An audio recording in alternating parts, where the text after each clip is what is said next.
right. What's going on, YouTube? Welcome back to the countdown here. Me and Hunter. Listen, there's a bunch to talk about. There's a lot of things that we got to get into, and we don't have the longest show today, but we got college football. NFL's back this week, so we're going to highlight a couple things from the NFL. We're going to talk about college football week 1. Exciting. There was some good games. There really was, and there was some real bad disappointers. And a couple things that we talked about last time. West Virginia, Penn State. That's going to be the one we're going to jump into because that was the one we highlighted the most. That is the one that is most personal to me and Hunter. West Virginia plays Penn State. Now, West Virginia is at home. This is a noon game. This is a thriller. This is supposed to be West Virginia's big upset game. It's the biggest home opener since 1989. When Major Harris played Penn State. This was the biggest home opener since then. Now, this game, we had high hopes. I picked West Virginia to win. Hunter picked West Virginia to win. We were all excited, even though it was No, you were no. Ladies and gentlemen, don't let him lie to you. He might have not actually said it on here, but he was so ready. He was like, "This, we're gonna win." He was so ready for it. And the disappointment always happens. It happens every time. Like we always do. Ladies and gentlemen, you get your hopes up. Yay! Well, nah, not with us. Nah. So, I'm going to read over some teams that we lost 34-12. Okay? We lost 34-12. Passing yards. Penn State had 235 to our 161. They were 12 of 18 for us being 15 of 29. Our rush yards. Penn State had 222 rush yards to West Virginia's 85. Penn State rushed the ball 42. They attempted it 42 times to West Virginia's 37. They averaged 5 yards per carry to West Virginia's 2. And penalties. Now, ladies and gentlemen, penalties normally lose football games, right, Hunter? Am I correct? Nope, you're right. Because Penn State had 8 penalties for 60 yards. West Virginia had 1 for 5. So penalties didn't cause us problems. Now, here's where the problems lie, everybody. Turnovers. Yeah. West Virginia had 3. West Virginia had 3 to Penn State's 1. Penn State had 1 fumble. West Virginia had 2 fumbles and an interception. Who threw the pick? Don't know. It says that Garrett didn't throw the pick, but it says that we have a pick. It says we have one. Freaking wide receiver throw, and he threw a pick. Hold on. Nico threw the pick. It don't matter. Nico threw his only one pass. He went through one pass. It was a pick. But so as player stats, Drew Allard 216 yards. Nick Singleton out of the backfield 114. Harrison Wallace III, had 117 on 5 receptions and 2 touchdowns. You wouldn't get a touchdown, that son of a bitch. Garrett Green had 161 yards passing. C.J. Dawson Jr. had 42 yards rushing. And Preston Fox had 41 yards. He was the leading receiver for the West Virginia. So West Virginia's offense was non-existent. And here's what I have to say, ladies and gentlemen. All this hype builds up all week, right? This is what happens. This is the worst thing. This is why I don't, and I know people don't like this when I say this. This is why I'm not the biggest fan when West Virginia's in prime time. I don't like when they're in prime time. I don't like when they talk, West Virginia has a chance. I don't like when they get on game day and more than half the crew bets West Virginia to win the game. I don't like that. I like when everybody picks a team like Penn State, right? I like when everybody bets the odds. When West Virginia is against the odds, they win every time. They win every single time. Go ahead, Hunter. Nothing to say. I'm still depressed. I'm gonna be depressed for a while. This is like a bad marriage. You get hopes about your wife coming home. Finally doing something, make her happy, and then she just shits the bed. It's just a bad. Me and West Virginia, just a bad marriage. I can't leave. I'm loyal to a fault, but it's just bad.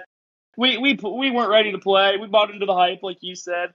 We play better when we're underdogs. That's all I'm gonna say. Just depressed. We play better when the world's against us. So for me, West Virginia was they were a huge disappointment, and I just want to move on. I don't want to talk about it anymore. I'm done. WTAP was on as I'm getting out of the shower, and it's talking about West Virginia. I said, But I just can't. I can't stand to hear about it anymore. So I want to move on. Let's get on with the regular season, and let's get on down the road with West Virginia. All right. So Clemson and Georgia. Something else we highlighted.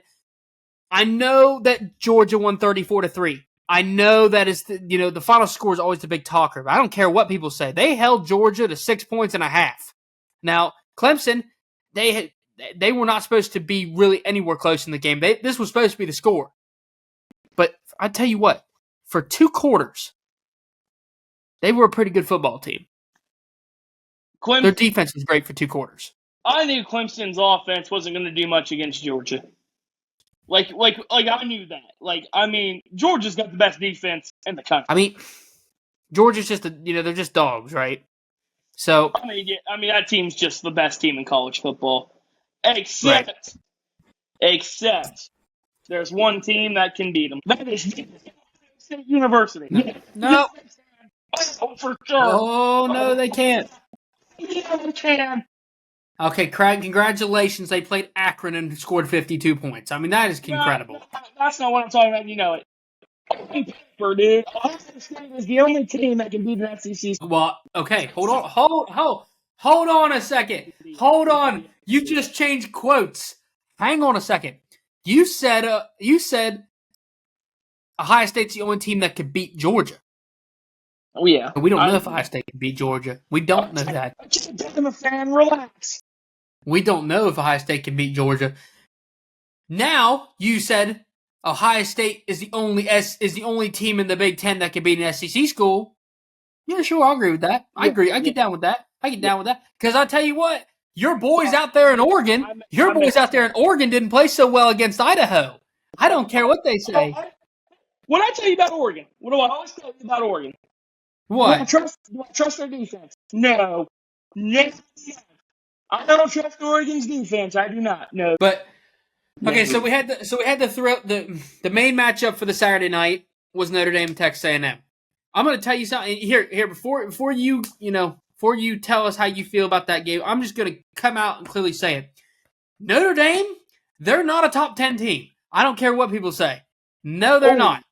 Oh. Notre Dame's not a top 10 team. Oh. And besides, here's what I'll even go a step further. Texas A&M was number 20 coming into this game, and Notre Dame and Texas A&M played like they were the same. They were the same team. Really were. The only difference I seen was the quarterback Texas A&M was completely unexperienced. I'm gonna tell you, Texas A&M had a good chance to win that game if they had a more of an experienced quarterback. If you watch that game through and through, Notre Dame was not that much better than Texas A&M. No, they're not. No, the defense will be the same. They're the same on defense. Here we go. Here comes the guy that's going to tell me how great Riley Leonard is, because he was not that great. I'll tell you that. He was not great. Actually, I am only going to say one thing about Notre Dame, and this is what? That's what I'm going to say. Their defense shocked me. Their defense actually looked good. And Texas A&M, give credit to them. Their defense looks good. Yeah. So I said their defenses are equal. Yeah, their defenses are equal. Both defenses are good. Both defenses played a good football game. Back and forth, exactly what I wanted to see. But I do agree with you why A&M lost. Just experiencing quarterbacks, right? Their quarterback. Yep. Their quarterback was the problem. Leonard has the experience. That kid didn't. I don't even know the kid's name. But no. Notre Dame defensively looks like they can compete with anybody. The offense has a lot of work to do if they're going to look like a top 10 team, in my opinion. Well, I'm just going to say it. Notre Dame was number 19, and Texas A&M was number 20. There was no difference between how they played. There was no. I really was not impressed for a top 10 team to go into that matchup against an unexperienced quarterback with a new coach, by the way. And we got all this hype and this Riley Leonard. I know Riley Leonard's supposed to be all this in a bag of chips, but I'm going to tell you this much about Riley Leonard. Yes, he runs the ball effectively. Yeah, he did the same thing he did at Duke last year, right? In this game. The same thing we consistently know. But I'm going to tell you, I don't think their offense got much better. Riley Leonard's supposed to take this offense from like here to here. And I would tell you, Sam Hartman, Hey, Sam Hartman, I would say he looked better, and he would look better in this game. Sam Hartman was amazing. Sam Hartman was a damn good quarterback. Sam Hartman would have played a lot better in this game than Riley Leonard did. That's just my opinion. Yeah, I agree with that. But it's week 1, man. I didn't expect much yet. You gotta give them time and grow. This is only week 1. Remember, I do for a team that's got a cakewalk schedule for the end of the rest of the season. Hey, they play Florida State. Oh yeah, sure, yeah, incredible. Shit, it was the worst. I mean, incredible. Now, the two teams we can talk about that should have been the highlight game, should have been the best game of the week, and it completely was USC and LSU. Yeah. This is the best game of the week. This is the best game of the week. I don't care what people say. Miller Moss and Garrett Nussmeier, I think's his name. Yeah. Listen, these two dudes have been sitting behind Caleb. Have sat behind Caleb Williams. Have sat behind Jaden Daniels. Have experienced and learned the offense through and through. Right? Been with Brian Kelly for a little bit. Been with Lincoln Riley. Offensively, these teams are great, and I'm gonna tell you, USC's defense is not as bad as people think it is. No, it's not that bad. No, they improved. It is. They got a good defense this year. They actually surprised me on defense. I agree. This was the best game by far. I think Lincoln Riley is built different. This dude is different. I mean, this is ridiculous. I have never seen this before. I have never seen a guy that has had every single quarterback except for one be successful. And by the way, this quarterback just got drafted to the Saints. That wasn't his successful quarterback. He just got drafted. He came from South Carolina, Hunter, last year. Oh, you mean Rattler? Yeah. Rattler was the only quarterback in Lincoln Riley's career that did not pan with Lincoln Riley. He didn't pan with Lincoln. He was good at South Carolina. He just did not pan with Lincoln Riley. I don't count that, though, because Spencer just left. I mean, Spencer's a good quarterback. But him and Lincoln Riley Riley didn't mesh. They didn't get along. Yeah, but they didn't get along. To have Baker Mayfield, to have Kyler Murray, to have Jalen Hurts, to have Caleb Williams, to now have Miller Moss, you've got to be kidding me. Well, I mean, this is ridiculous. And and you know what the bad part is? 3 of those guys, right? Because Caleb just got in the league. 3 of those dudes just got have max contracts. Yep. Baker, Kyler has a max contract, and Jalen Hurts got one.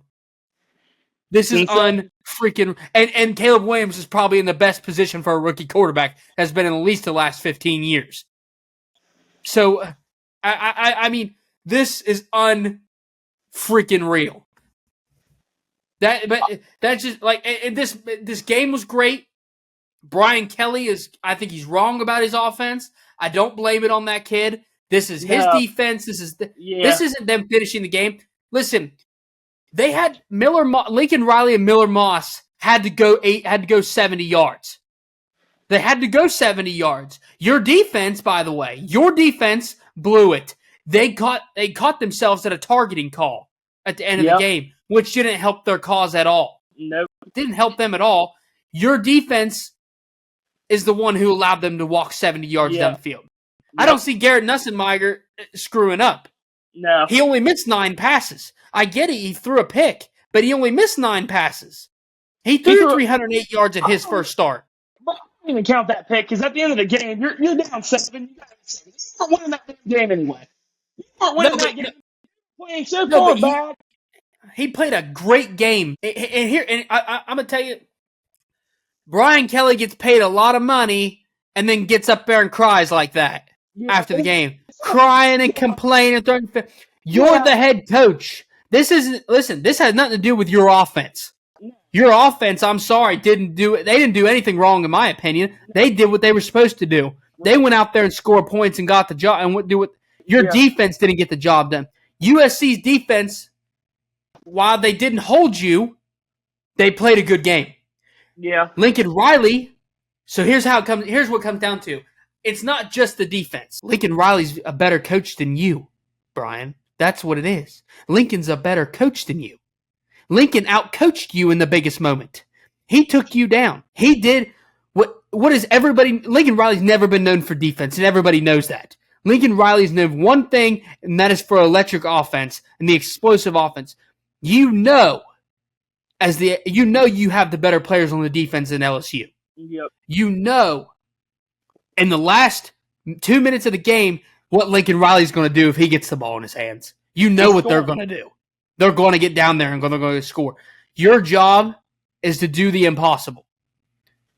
Yeah, if you want to complain about losing to Mike Norvell last year, fine. If the season opener is bothered you so much, right? Because you played Mike Norvell and you lost to Jordan Travis and them last year. If that's the biggest, argument that there is, whatever. But to say that it's Garrett's fault or the offense's fault, or maybe it's just because you got out coached, dog. That's just really what it is. And I think Brian Kelly's a good coach. He's proven himself, I think, at LSU. But you got out coached. That's what it is. Lincoln Riley's. Well, I've said this for years, and I've told you that. So I'm like, could you imagine if Lincoln Riley had a defense to go with that offense? He would have won how many? You know how many national championships that man's would have won? 5, maybe 6. I mean, but okay. So, and I'm gonna highlight. I think Hunter and I are both gonna highlight because let's have some fun here, Hunter. Let's have fun. We're gonna highlight the worst team of the first 2 weeks, and everybody knows who they are. Okay. Can I answer? You can go. Go ahead. Have at it.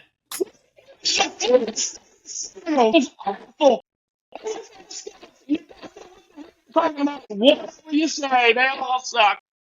They're bad on both sides of the football. Their offensive line is bad. Their running backs are bad. The wide receivers can't get open. DJ can't even throw the ball right to a wide open guy. The defense can't cover a wet blanket. No linebackers. Where are you? Do you cover? Do you blitz? You can't get home either way. And the defensive line, what about some penetration? Can't get none. Okay. So, as Hunter ranted. Sorry, I had to get that off my chest. I'm going to go from a different approach here. The Georgia Tech game. Georgia Tech had the number 1 rush in the ACC last year. Georgia Tech had one of the best running games last year. Georgia Tech had a pretty great offense last year. Nick, and a lot of people were talking about it. What was their biggest weakness? Their defense. So what do they do in the offseason? They go over to Duke. They hire Duke's defensive coordinator from last year, who only allowed 19 points per game. They bring him on. And guess what? This defense, boom, elevates. Gets great. This offense is the same. Listen, their run scheme's crazy. I mean, they've got some crazy-looking run scheme down there at Georgia Tech. So, listen, it happens, right? I get the Georgia Tech game. I didn't think that their offense played a bad game in Florida State. I thought DJ played a good game. DJ did play a game good against Georgia Tech. I would say, in my own opinion, it's a fluke game, right? Georgia Tech, I would have said the first game's a fluke game. Georgia Tech just got the better win. They got lucky at the end there and got the win. That happens. It happens. Things happen, right? Now, Boston College. Okay, look. All right, let's get started here. Boston College. Ladies and gentlemen, I haven't seen Boston College be good in a long time, and I know that Bill O'Brien just got there. So this team looked great. I mean, they look like it. They be competing at the top of the ACC. I mean, Bill O'Brien walks in the door and this team goes up to here. They go up levels. I mean, they look like they'd be competing against Clemson here in the ACC championship game. What are we doing? What is going on? I mean, they did have, Bill O'Brien walks in the door, and offensive coordinator walks in the door, and this team just elevates. I mean, they go from middle of the pack, maybe below average. We're sitting up there with Clemson, just big chilling. You know what I mean? We're just big chilling up there. I mean, what are we doing? Mike Norvell, you just lost a disappointing game against Georgia Tech. We think we'd have a bunch of anger, this defense, right?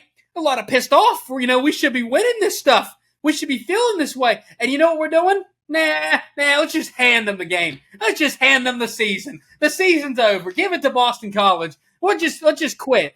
Listen, DJ, love you and all, man, but you can't afford to lose that game. That's not allowed. I can give out the Georgia Tech game, whatever. Fine, happens. This is a big no-no. You know what? You're right. The defense has a lot to blame. But at some point, we're going to look at DJ. We're going to have to look at DJ as well. And DJ is the guy. And he threw a pick six, which didn't help their cause at all. It made it a lot worse. They were wide open. That guy was so wide open. By the way, he threw it to the corner. That guy. There was nobody near that guy. I mean, this Florida State team. Okay, so what is the overall conclusion of the Florida State? What's the overall conclusion? Your season's over. It's done. You're done. I don't care if there can be 9-3 teams to get in. That means you can't lose. You can't lose another game. This team ain't beating Clemson. This team ain't beating Clemson. They're not beating Miami. They're not going to beat any game. They're done. You look at that. 7, 5, 6, and 6. They lose to Florida. Beat this team. They're even worse. The way they played against Washington, that team ain't beating nobody. That team bad. That team is bad. All right, but you slap the guy in the back of the end zone. So what? Well, first week of college football, right? Exciting times, disappointing times. It is what it is. But for this episode, ladies and gentlemen, college football been fun, and NFL came out this week. A lot to talk about, but that's not going to be on this episode. So anyway, go in and tune into the NFL episode that came out this week. Came out Thursday. So anyway, we'll see you guys later.